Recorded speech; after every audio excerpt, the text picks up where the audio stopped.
Oi, gente. Pois é, a Tabata Amaral disse uma grande mentira no Roda Viva. E eu vou analisar essa mentira e outras coisas que ela falou nesse programa. Eu estou regravando a minha gravação porque teve um problema de áudio e, enfim, quem viu o anterior saiba que essa vai ser um pouquinho diferente e tem a questão do áudio que eu tive que corrigir e que eu espero que agora esteja tudo ok. Enfim. Bem, se você chegou agora, o canal é a Nova Máquina do Tempo, eu sou André Teixeira Jacobina, aqui a gente fala de política, de ciência e de filosofia, tem uma sessão de diálogos que eu vou referenciar nesse vídeo, e tem o Filosofia Popular, normalmente às sextas-feiras. E se você gosta do que a gente faz, se inscreva no canal, dê um like, compartilhe, tem links das nossas outras redes sociais e o do nosso Apoia-se nos comentários fixados. Bem, logo de cara ela começa a justificar o voto dela na reforma da Previdência, e eu vou chegar na questão da mentira no meio, provavelmente, desse vídeo, né? Então, tem um pouquinho de paciência até lá. Mas ela começa a justificar o voto dela na reforma da Previdência falando de responsabilidade fiscal. O que é uma coisa muito irônica, ela utilizar essa linha de defesa, porque o Brasil tem 340 bilhões de reais em renúncia fiscal que o governo federal faz. E o que é muito maior do que o déficit da Previdência. E essa renúncia fiscal é anual. O Brasil é o único país industrializado que não cobra dividendos empresariais, algo que ela defendeu no final da entrevista, no Roda Viva. E cobrando dividendos empresariais, acabando reduzindo drasticamente a renúncia fiscal, seria mais do que suficiente para resolver o problema do déficit da Previdência e seria suficiente para fazer uma reforma da Previdência que fosse até benéfica para a população mais pobre, que atacasse privilégios, que não é o caso da reforma da Previdência que ela votou a favor. Os militares pegam 47 bilhões de reais de Previdência e contribuem com 3, 4 no máximo. Essa Previdência sangra a maior parte da economia dela nas pessoas mais pobres, que ganham até 3 salários mínimos. Mais de 80% da economia é na classe média baixa e nos mais pobres, e não nos super salários das cúpulas do poder do funcionalismo público. Então alguém que se diz interessado em responsabilidade fiscal deveria saber dessas coisas, né? Enfim.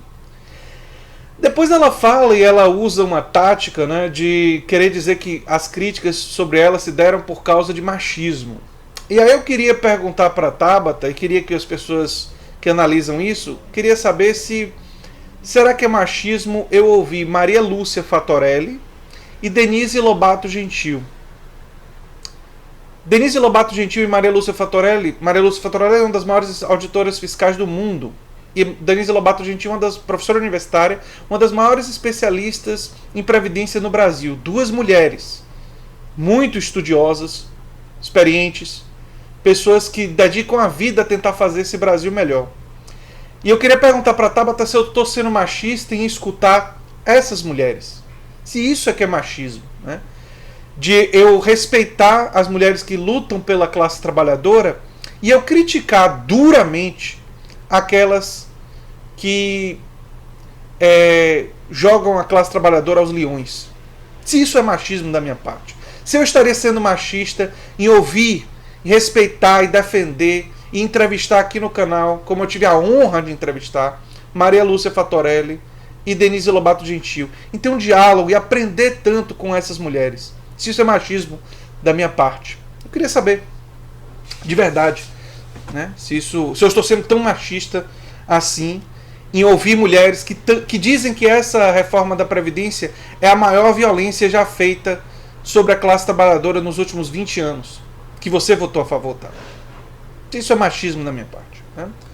Enfim, depois dessa primeira pancada aí, né, a segunda, se vocês quiserem contar, eles falam sobre a irmã Dulce e o fato dela ter dito que a irmã Dulce foi empreendedora, e ela se defende dizendo que o próprio site da irmã Dulce usa essa expressão para caracterizar a atuação de irmã Dulce.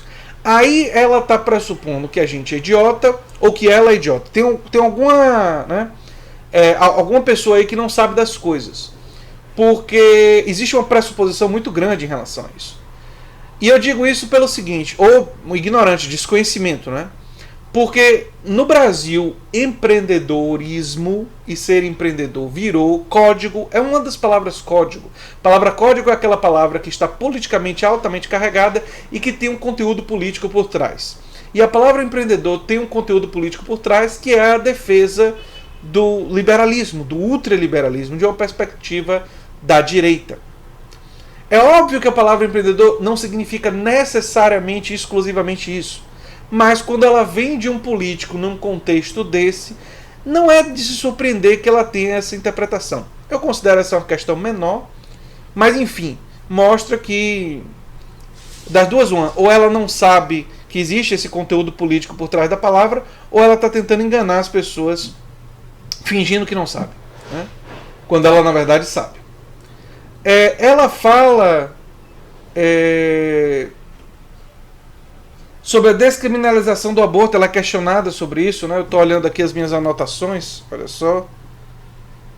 Ela fala, ela é questionada se o feminismo não implicaria em descriminalização do aborto. E aí ela diz que ela estuda muito essas questões e tal, e ela não usa o recurso que eu acho que seria o mais legítimo da religião dela para se defender disso. Para dizer, olha, é uma questão religiosa, pessoal, mas ela fala que estuda muito. Eu acho essa defesa de que ela estuda muito, que ela leu muito sobre isso, muito complicada. Por quê? Porque ela estudou nos Estados Unidos, um país que descriminalizou o aborto, o Canadá descriminalizou, boa parte da Europa descriminalizou, a Europa Ocidental em geral tem o aborto não como um crime, né? E é estranho ela falar em estudos, porque existem diversos estudos que mostram, o óbvio, que a descriminalização do aborto acabou, praticamente eliminou a morte de mulheres em abortos ilegais. Então, a vida de muitas mulheres foi protegida pela descriminalização do aborto, né? Então, eu acho que ela não levou em conta isso nos estudos dela, não é? Não levou em conta nos estudos dela. Depois ela defende a cota para mulheres no Senado. Essa é uma pauta complexa. Eu sou bastante favorável à ampliação da participação feminina, sou favorável a uma cota mínima de participação feminina, mas eu acho que a proposta dela talvez seja muito radical de colocar que tem que ser 50% da composição do Senado. Acho que isso é... Mas aí não vejo de forma tão negativa, porque às vezes você vem com uma proposta muito radical para que a concessão seja 1/3, né? Enfim, então eu não tenho muitos problemas com essa posição dela, não. Ela diz, de um determinado momento, que ela diz assim: mas ninguém se entende mais com o que é centro-esquerda. Não, Tabata, as pessoas entendem o que é centro-esquerda e sabem que você não é centro-esquerda, porque a centro-esquerda inclui a defesa da classe trabalhadora, inclusive das aposentadorias da classe trabalhadora, né? E essa reforma da Previdência, segundo Denise Lobato Gentil, segundo Maria Lúcia Fatorelli, segundo também um homem, será que eu vou ser considerado machista por citar Eduardo Fagnani, né? Mas essas duas grandes mulheres, e também o Eduardo Fagnani, um grande pesquisador de economia, consideram que ela acaba com a aposentadoria dos mais pobres, né? Então, isso não faz ninguém de centro-esquerda. Pode ser muitas coisas, mas não centro-esquerda, não é? Ela elogia o Rodrigo Maia 2 vezes e aí ela solta que ela vai fazer uma ação conjunta com outros deputados para sair do PDT e esses deputados saírem do PSB. Então eles estão processando o PDT e o PSB por supostamente perseguirem eles. Aqui no canal, vocês sabem, eu tenho tentado ajudar o PDT e o PSB, especialmente o PDT, a ter uma argumentação jurídica para fazer esses deputados perderem o mandato. Um amigo meu, uma pessoa que tem me ajudado muito aqui no canal, advogado, tem essa argumentação. E muita gente perguntou aqui: André, por que você não expôs essa argumentação? Por que você não disse qual é essa argumentação no canal? Por que você não colocou o advogado para falar? Eu vou colocar o advogado para falar, mas eu queria que primeiro o PDT e o PSB escutassem nossa argumentação privadamente, para não facilitar para os advogados da Tabata e os advogados dos outros deputados em criarem contra-argumentos antecipadamente. Por isso que eu queria que isso fosse de forma direta com a... Quer dizer, eu poderia ganhar muito mais visualizações dizendo aqui qual era a argumentação e tal, mas eu estou priorizando a questão política em vez da popularidade do canal. Agora, se em um determinado momento eu chegar à conclusão que eles não vão me ouvir, aí eu vou trazer e publicar e mostrar que eles nos ignoraram e tudo mais, não é? E aí ela solta a mentira que é para mim intolerável. E por isso que o título desse vídeo é Tabata mente no Roda Viva. Ela diz que a proposta da reforma da Previdência que ela votou é muito parecida com a que foi defendida pelo Ciro Gomes. E aí eu fico muito chateado, porque eu não acredito que Tabata não conheça a proposta do Ciro Gomes. E se ela conhece, é óbvio que a proposta que foi aprovada no Congresso é completamente diferente da proposta do Ciro Gomes. E eu vou provar isso aqui. A proposta do Ciro Gomes tem 3 pilares. E vamos um por um ver o que é que tem na proposta do Ciro Gomes e do PDT na última eleição e o que é que tem nessa proposta aprovada no Congresso que ela votou a favor. O primeiro pilar da proposta defendida por Ciro Gomes falava de uma renda mínima cidadã de aposentadoria que seria paga pelo Tesouro, ficaria no Tesouro, não ficaria na Previdência Social, e essa renda mínima universal seria para todas as pessoas que contribuíram ou não com mais de uma determinada idade. Homens 62 ou 65, mulheres 60 anos. Isso ainda, a questão da idade poderia ser alterada, mas fundamentalmente seria uma renda mínima universal de aposentadoria de cidadania. Que não seria uma renda mínima universal começando aos 18 anos, como se defende em países que estão trabalhando com a ideia de renda mínima universal, mas seria uma renda mínima universal para os aposentados, para os idosos. Esse primeiro pilar não está presente na reforma da Previdência do governo Bolsonaro e da proposta do Rodrigo Maia, enfim, que foi aprovada em primeira instância e em segunda instância lá no Congresso. Então o primeiro pilar já era. Segundo pilar. O segundo pilar trata de um modelo de repartição até R$ 4.000 a R$ 4.500, que seria transitório e que protege de modificações em relação à faixa de idade as pessoas mais pobres que têm expectativa de vida menor. Então, trabalhadores do campo, trabalhadores da cidade como pedreiros e tal. Pessoas que fazem atividades que, quando você estuda a expectativa de vida, elas têm uma expectativa de vida mais baixa, essas pessoas estariam protegidas, elas teriam características da aposentadoria um pouco diferentes e isso seria nesse modelo de repartição ainda, não no modelo de capitalização, até um determinado valor. A partir de R$ 4.500 haveria, segundo pilar, só falando do segundo pilar, ele está presente nessa forma no modelo defendido pelo Bolsonaro e pelo Rodrigo Maia, que foi aprovada? Não. Então o segundo pilar já era. Não está presente. Vamos para o terceiro pilar. O terceiro pilar da proposta do Ciro Gomes teria um modelo de capitalização. E é um modelo de capitalização não privado, como defendido pelo Paulo Guedes, mas com contribuição patronal, contribuição do trabalhador. E esse modelo de capitalização ele seria opcional, seria controlado pelos trabalhadores, não estaria em bancos privados nem nada, não seria para a especulação financeira. E esse modelo ele estaria, além de ser controlado pelos trabalhadores, ele seria opcional para quem quer ganhar mais do que R$ 4.500 de aposentadoria e seria, enfim, voluntário para os trabalhadores. Né? Os trabalhadores poderiam investir nesse modelo de capitalização controlado por eles, teria ainda o aporte da contribuição patronal de maneira obrigatória, mas a contribuição do trabalhador seria opcional e seria para quem quisesse ganhar mais. E a capitalização nesses moldes está presente? Não, nenhuma forma de capitalização está presente na proposta do Rodrigo Maia. Portanto, terceiro pilar foi embora. Então dizer que a reforma defendida pelo PDT está representada na que foi aprovada é uma grande mentira. É uma mentira, para mim, absolutamente intolerável. E eu não vou chamar de outra coisa, não. Porque eu não pressuponho que ela não sabia do que estava falando, né? Eu acho que ela vai para o Cidadania. Acho que é o partido mais provável para ela ir, não é? E seria até uma justiça poética ela ir para o Cidadania pela história do Cidadania, né? Pela história do antigo PPS. Acho que seria bem adequado. E quem conhece um pouco da história do PPS vai entender por que é que eu estou falando isso.